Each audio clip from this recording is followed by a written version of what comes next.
There was a time when walking into Hot Topic actually felt different. The store was loud, dark, and unapologetically alternative. It was the place where emos, punks, goths, metalheads, and scene kids could find band shirts, studded belts, striped arm warmers, and clothes that stood out from everything else in the mall. Even if you couldn't afford much, just being in there felt like stepping into a different world. But over the years, that identity has slowly faded. Today, a huge portion of the store is now dedicated to whatever fandom happens to be popular at the moment. Instead of discovering new bands or cool alt styles, you're more likely to find shelves full of anime, Disney, Sanrio, Marvel, or whatever other franchise is trending online. There's nothing wrong with enjoying these things, unless you're shopping at the Has-Been Hotel section, but it feels like Hot Topic stopped being an alternative store first and became a pop culture merchandise store that also happens to sell some alternative clothing. I think this is harmful because it makes alternative fashion less accessible. When one of the biggest stores associated with alternative culture shifts its focus towards mass-produced fandom merchandise,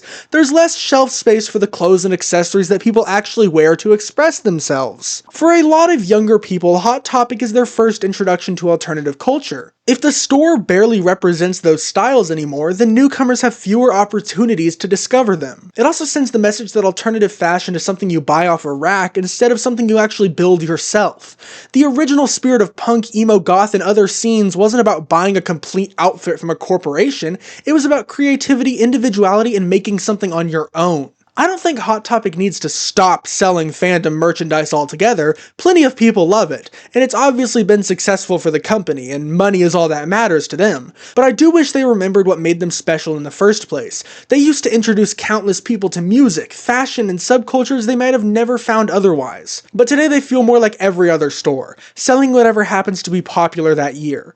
Alternative culture isn't dying, but stores that once celebrated it are becoming less alternative themselves. And if we want these communities to keep their identity, we cannot rely on corporations like Hot Topic to preserve this for us. Thank you so much for watching.